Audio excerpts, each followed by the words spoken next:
अगर आप खाली लग्न और भरे हुए लग्न या फिर भरे हुए लग्न में अंतर नहीं समझ पा रहे हैं तो आप अपने जीवन के मूल सिद्धांतों, जीवन की मूल दिशाओं और अपने जीवन में आने वाले प्रमुख परिणामों को समझने से चूक रहे हैं।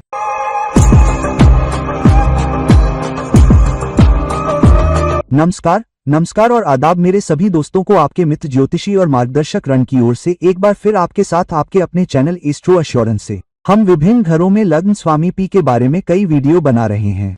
विभिन्न राशियों में लग्न स्वामी का स्थान, विभिन्न नक्षत्रों में लग्न स्वामी पी और आखिरी वीडियो जो हमने किया था वह भी चंद्रमा से विभिन्न घरों में लग्न स्वामी की स्थिति के बारे में था। आज मैं एक बहुत ही महत्वपूर्ण बात करने जा रहा हूं।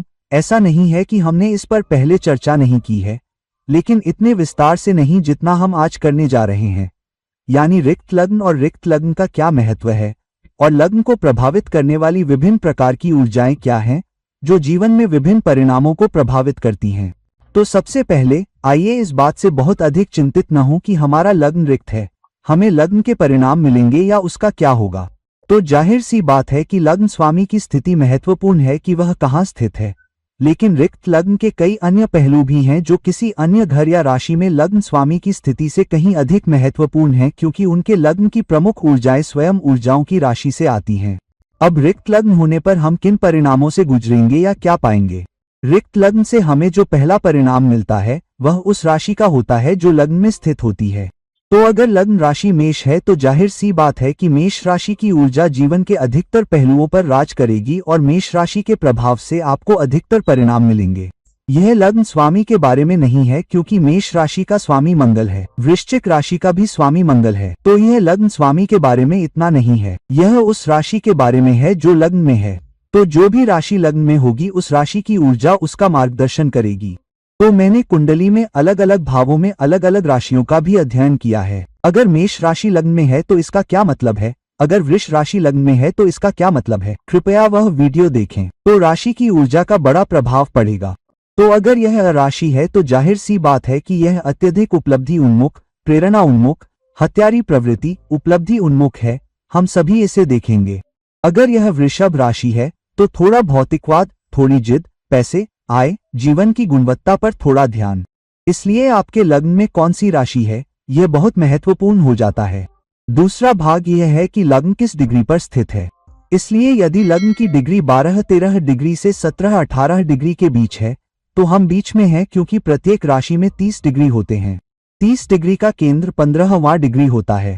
इसलिए यदि 15 डिग्री के दोनों ओर 2-3 डिग्री लग्न की डिग्री है तो आप राशि के बीच में हैं। यह लग्न के केंद्र में है, इसलिए वह राशि ऊर्जा लग्न के अधिकांश भाग पर कब्जा कर रही है और यह आपके अधिकांश जीवन को नियंत्रित करेगी। हालांकि अगर लग्न की डिग्री 12-13 डिग्री से कम है, मान लीजिए 12 डिग्री या 10 डिग्री से कम है, तो पिछली राशि की ऊर्जाएं एक भूमिका निभाएंगी। इसलिए यदि आप तुला राशि में हैं, लेकिन यदि आप तुला राशि के 10 डिग्री 8-9-10 डिग्री से कम हैं, तो कन्या राशि की ऊर्जाएं भी एक प्रमुख भूमिका निभाएंगी, क्योंकि वे लग्न के पहले भाग पर काफी हद तक कब्जा कर लेंगी। हालांकि यदि आप तुला राशि में हैं, लेकिन आपकी डिग्री 19 या 20 या 21 डिग्री है, तो तुला राशि के बाद दूसरी राशि जो कि वृश्चिक राशि है, लग्न के दूसरे भाग के अधिकांश भाग पर कब्जा कर लेगी। तो वह राशि भी लग्न को काफी हद तक प्रभावित करेगी। इसलिए लग्न की डिग्री भी एक भूमिका निभाएगी। इसलिए यदि लग्न की डिग्री ऐसी है कि दूसरी राशि भी एक प्रमुख भूमिका निभा रही है, लग्न के एक बड़े हिस्से पर कब्जा कर रही है, तो उस राशि की ऊर्जाएं भी समय समय पर परिणामों में हस्तक्षेप करेगी। और कई बार आपको मिले जुले परिणाम भी मिल सकते हैं, क्योंकि दूसरी राशि भी लग्न में एक भूमिका निभा रही होती है या बड़े हिस्से पर कब्जा कर रही होती है, और फिर उस राशि का लग्न स्वामी भी एक भूमिका निभाएगा, उस लग्न स्वामी की सीमा तक नहीं जो लग्न में स्थित होता है। चाहे आप किसी भी लग्न में हों, लेकिन वह कहाँ स्थित है उसका भी एक प्रभाव होगा। तो यह बहुत बहुत महत्वपूर्ण है। फिर लग्न के विशिष्ट अंश पर नक्षत्र, वह नक्षत्र कौन सा है जो व्याप्त है।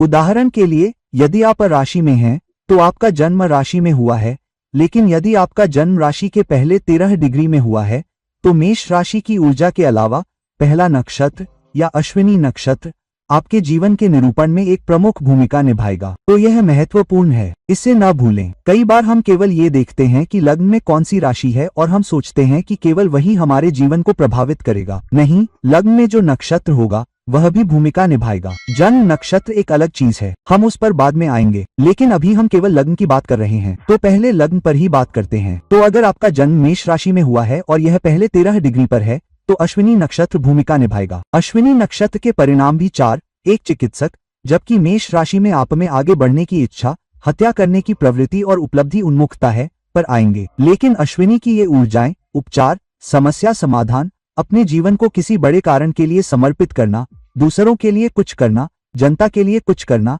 ये सब भी इसमें शामिल होंगे। लेकिन अगर आपका जन्म मेष राशि में 13 से 26 डिग्री के बीच हुआ है, तो आप दूसरे नक्षत्र में आते हैं, जो कि भरणी नक्षत्र है। फिर राशि में ऊर्जा थोड़ी भौतिकवादी रिश्ते को देखते हुए, विपरीत लिंग को देखते हुए, जीवन की गुणवत्ता को देखते हुए, ये सभी भी आपके जीवन में एक भूमिका निभाएंगे। लेकिन अगर यह मेष राशि का 26 से 30 डिग्री है, तो आप अगले नक्षत्र के पहले चरण में आते हैं, जो कि किटिका है। तब किटिका नक्षत्र का एक प्रमुख हिस्सा होगा। किटिका वह भी है जहां आपकी छोटी विश्लेषणात्मक भूमिकाएं और जिम्मेदारियां सामने आती हैं। और हाँ, क्योंकि जो भी नक्षत्र स्वामी है, वे भी एक भूमिका निभाएंगे, जहां वे स्थित हैं वह भी एक भूमिका निभाएगा। इसलिए जब लग्न की बात आती है तो कई ऊर्जाएं समग्र अभिव्यक्ति को प्रभावित करेगी। इसलिए जैसा कि हमने पहले कहा था कि लग्न राशि क्या है, दूसरा डिग्री विशिष्ट डिग्री क्या है, क्या राशि पूरे पहले घर पर कब्जा कर रही है या नहीं, यह महत्वपूर्ण है। तीसरी बात हमने उस डिग्री पर कहा जो नक्षत्र है जो लग्न की विशिष्ट डिग्री पर कब्जा कर रहा है, जो एक भूमिका निभाता है। ये प्रमुख भाग हैं। फिर अगली चीज जिसका लग्न पर बहुत बड़ा प्रभाव पड़ता है, वह है लग्न पर दृष्टि। लग्न पर दृष्टियां क्या होती हैं? कोई भी ग्रह जो लग्न पर दृष्टि डालता है, वह भी लग्न पर एक प्रमुख भूमिका निभाता है। मैं अभी लग्न स्वामी के बारे में बात नहीं कर रहा हूँ, वह महत्वपूर्ण है, लेकिन मैं लग्न स्वामी के अलावा बाकी सभी चीजों के बारे में बात कर रहा हूँ, क्योंकि हमने लग्न स्वामी पर काफी वीडियो बनाए हैं। जैसा कि मैंने पहले कहा, विभिन्न घरों में लग्न स्वामी, विभिन्न नक्षत्रों में लग्न स्वामी, विभिन्न राशियों में लग्न स्वामी, विभिन्न युतियों में लग्न स्वामी, विभिन्न भाव स्वामियों के साथ लग्न स्वामी, हमने ये सब किया है। इसलिए हम विशेष रूप से लग्न के बारे में बात करने जा रहे हैं। तो लग्न पर दृष्टियां महत्वपूर्ण हैं, लग्न स्वामी पर दृष्टियां भी महत्वपूर्ण हैं, लेकिन आप समग्र रूप से लग्न, जीवन के प्रत्यक्ष, जीवन की समग्र अभिव्यक्ति के बारे में बात कर रहे हैं। तो यदि लग्न पर दृष्टियां हैं, तो लग्न पर दृष्टियां क्या हो सकती हैं? सप्तम भाव में स्थित सभी ग्रह महत्वपूर्ण हो जाते हैं, क्योंकि राहु और केतु को छोड़कर सभी ग्रहों की लग्न से सप्तम दृष्टि होती है। तो सप्तम भाव में स्थित कोई भी ग्रह लग्न से मिलने वाले परिणामों में अपनी भूमिका निभाएगा। तो अच्छा प्रभाव, बुरा प्रभाव, अशुभ प्रभाव, लाभ प्रभाव सभी अपनी भूमिका निभाएंगे। फिर लग्न पर एक विशेष दृष्टि भी हो सकती है। उदाहरण के लिए 11वें भाव में स्थित शनि अपनी तीसरी दृष्टि के साथ, चौथे भाव में स्थित शनि अपनी 10वीं दृष्टि के साथ, 10वें भाव में स्थित मंगल अपनी चौथी दृष्टि के साथ, छठे भाव में स्थित मंगल अपनी 8वीं दृष्टि के साथ, ये सभी भी लग्न को प्रभावित करेंगे। और जाहिर तौर पर राहु और केतु अपनी 9वीं या 5वीं दृष्टि से। तो अगर राहु या केतु 5वें या 9वें भाव में हैं, तो वे भी लग्न को देखते हैं, तो वे भी एक भूमिका निभाएंगे। तो ये प्रमुख चीजें हैं जो स्पष्ट रूप से लग्न को प्रभावित करेगी। वे यह भी प्रभावित करेंगे कि अभिव्यक्ति क्या है, आप कहाँ जा रहे हैं, आपके जीवन में क्या उतार चढ़ाव हैं, क्या कष्ट हैं, क्या लाभ हैं, क्या उथल पुथल हैं, क्या बाधाएं हैं, आप कहाँ जाएंगे, उच्च क्षमता क्या है, उच्च संभावनाएं क्या हैं, यह सब लग्न पर आएगा। इसके अलावा कि क्या लग्न का स्वामी स्थित है। अब दूसरा पहलू यह है कि यदि लग्न पर कोई दृष्टि हो लेकिन वह किसी ग्रह की हो जो दशा में हो, उदाहरण के लिए 11वें घर में शनि और चंद्रमा, जहां शनि एक विष दशा में है और आपके लग्न को देख रहा है, तो शनि का प्रभाव विष दशा में तीसरी दृष्टि को प्रभावित करता है। तो आपके सपनों और इच्छाओं को साकार करने के आपके प्रयास, जो 11वां घर दर्शाता है सामाजिक नेटवर्क, जनता से प्राप्त करना, बड़े संगठनों से प्राप्त करना, दोस्तों से प्राप्त करना, आपके कनेक्शन से प्राप्त करना, सभी प्रभावित होते हैं।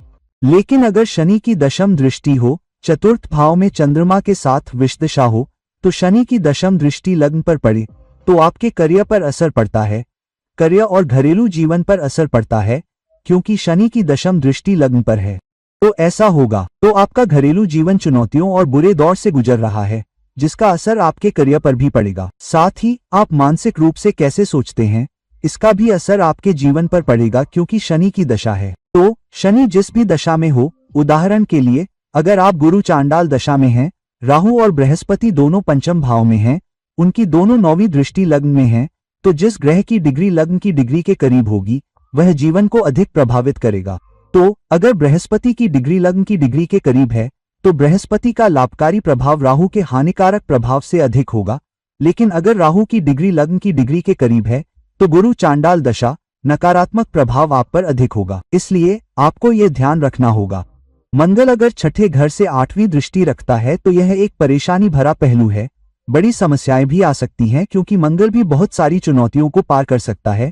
शत्रुतापूर्ण चुनौतियां भी छठे घर को प्रस्तुत करती हैं, लेकिन अगर यह अशुभ है और लग्न को देख रहा है तो उनके जीवन में अचानक बीमारियां भी आ सकती हैं। यदि मंगल 10वें घर में है और चौथी दृष्टि लग्न पर है तो यह आपको बहुत अधिक ऊर्जा दे सकता है, आपको बहुत अधिक हत्यारी प्रवृत्ति उपलब्धि प्रवृत्ति भी दे सकता है। लेकिन अगर यह एक अशुभ प्रभाव है तो यह आपको लड़ाई स्वभाव, मूडी, हमेशा दूसरों के साथ किसी न किसी संघर्ष में रहने वाला बना देगा। तो वैसे भी ये सब आपके जीवन में प्रकट होंगे। तो आइए एक ऐसे व्यक्ति के विशिष्ट मामले को देखें जिसका लग्न खाली है, लेकिन यह भी देखें कि लग्न राशि की अन्य ऊर्जाएं, लग्न की डिग्री, कौन सा नक्षत्र लग्न को प्रभावित कर रहा है, लग्न पर दृष्टि, ये सभी इस व्यक्ति के जीवन में उसकी भूमिका निभाते हैं। अब यह एक व्यक्ति की कुंडली है, उसका नाम शक्ता है। उसका जन्म 5 सितंबर 1985 को हुआ था। उसकी जड़ें भारत से हैं, लेकिन उसका जन्म लंदन, यूके में हुआ था और फिर शादी के बाद वह अमेरिका चली गई।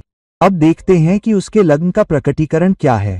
तो यह लग्न है जो कन्या लग्न है, क्योंकि यह नामों में भी वही राशि है और वही लग्न राशि भी है।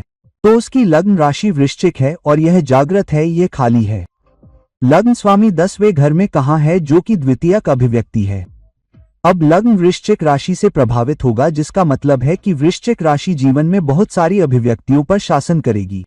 इसलिए मैं इस बात के विवरण में नहीं जा रहा हूं कि वृश्चिक राशि क्या भूमिका निभाएगी। हमने पहले ही विभिन्न घरों में वृश्चिक राशि, विभिन्न घरों में मेष राशि के बारे में देखा है, इसलिए उसके लिए एक अलग वीडियो है, आप उसे देख सकते हैं। हालांकि हमेशा कुछ गोपनीयता रहेगी, हमेशा कुछ बाधाएं, उथल पुथल, परिवर्तन या बदलाव होंगे जो उसके जीवन को निर्देशित करेंगे या उसके जीवन को एक नया प्रभाव देंगे, उसके जीवन को एक नई गति देंगे। और यह भी दृढ़ता से दर्शाया गया है क्योंकि लग्न विरुद्धम है, क्योंकि वही लग्न नामाचार्ट में भी है। अब इस महिला ने 2019 के आखिर में मुझसे संपर्क किया।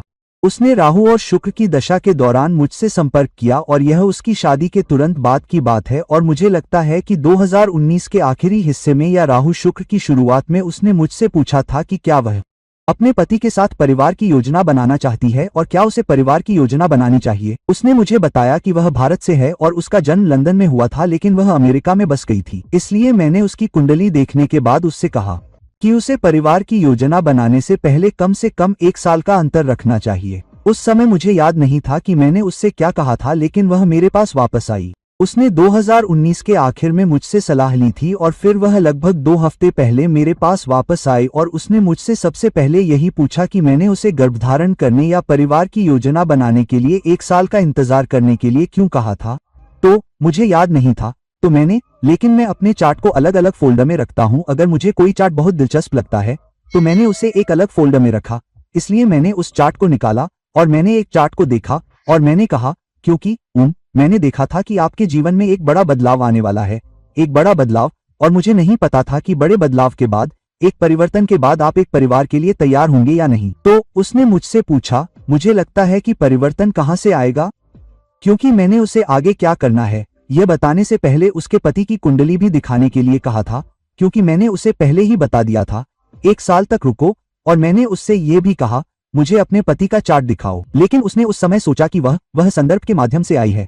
उसने सोचा, यह ज्योतिषी मुझसे कुछ पैसे छुड़ाना चाहता है, वह कुछ पैसे लेने में रुचि रखता है, इसलिए वह उसके पास वापस नहीं आई और फिर मेरा उससे संपर्क टूट गया। सब कुछ आप जानते हैं, मुझे नहीं पता था कि उसके जीवन में क्या हो रहा है। तो अब वह 1 हफ्ते पहले या 10 दिन पहले मेरे पास वापस आई और उसने मुझसे पूछा कि मैंने उससे ऐसा क्यों कहा। मैंने कहा, क्योंकि मैंने जीवन में बदलाव देखा। फिर उसने मुझसे पूछा कि क्या वैवाहिक जीवन में बदलाव आ सकता है। मैंने कहा, हाँ, शायद यह आपके वैवाहिक जीवन में भी आ सकता है। संभावना प्रबल है, क्योंकि आप अपने राहु और शुक्र में हैं।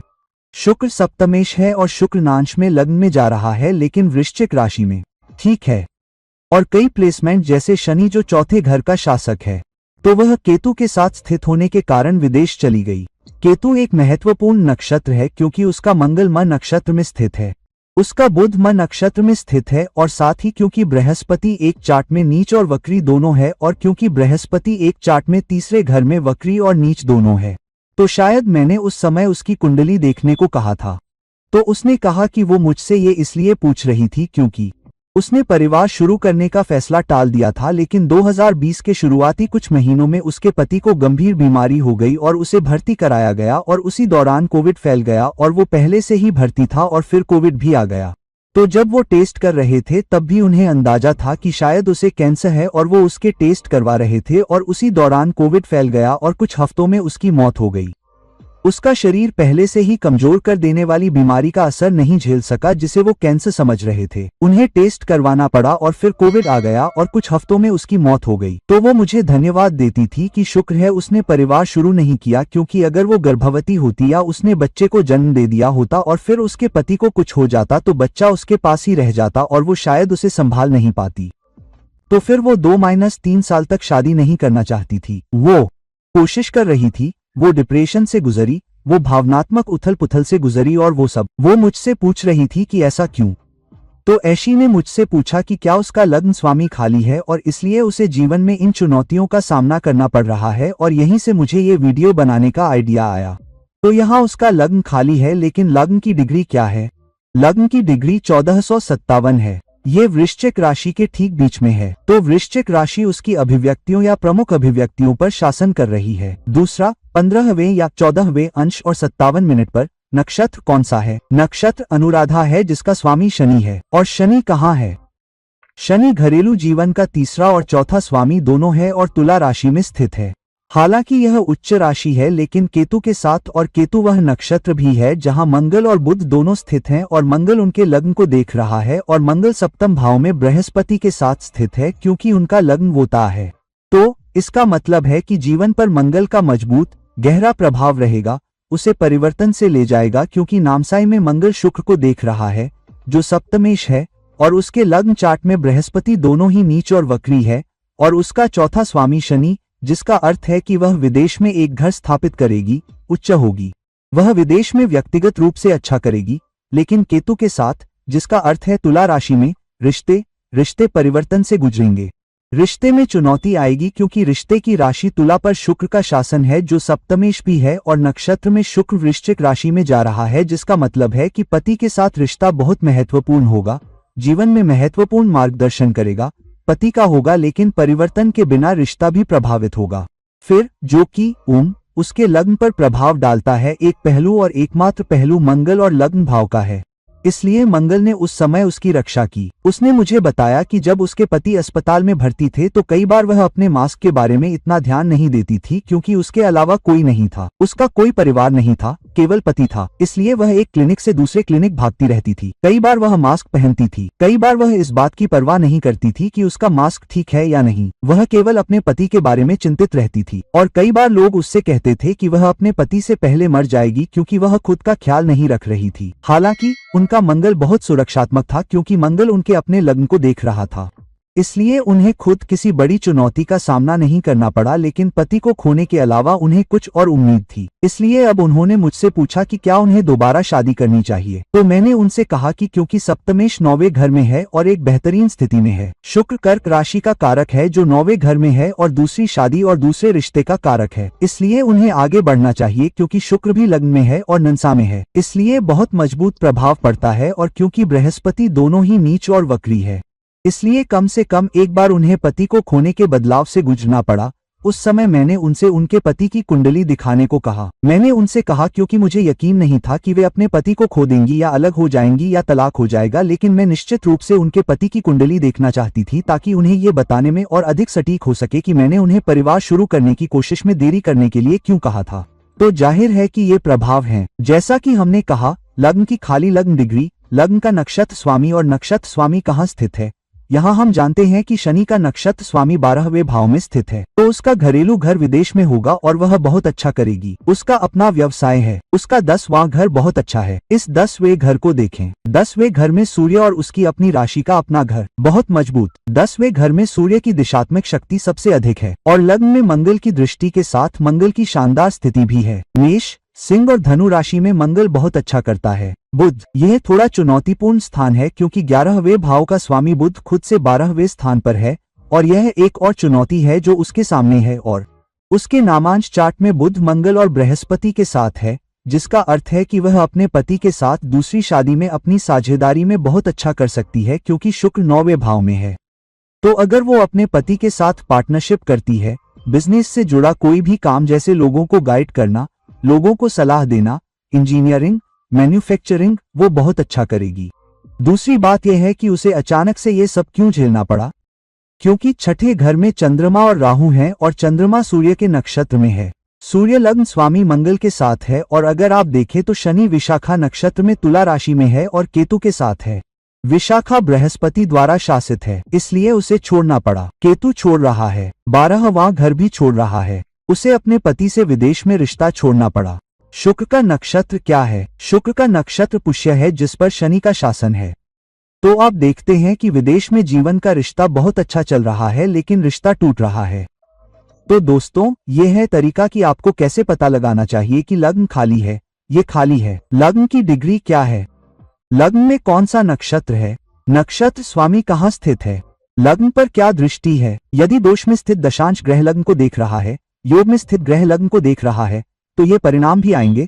इसके अलावा लग्न स्वामी कहाँ स्थित है, जिसके लिए आप कुछ अन्य वीडियो भी देख सकते हैं। तो दोस्तों, इस वीडियो को लाइक करें, शेयर करें और अगर आप मुझसे व्यक्तिगत परामर्श चाहते हैं तो मुझसे संपर्क करें। नीचे दिए गए लिंक पर क्लिक करें। कुछ और समय तक वीडियो का कुछ हिस्सा इससे विदा करते हैं। नमस्ते।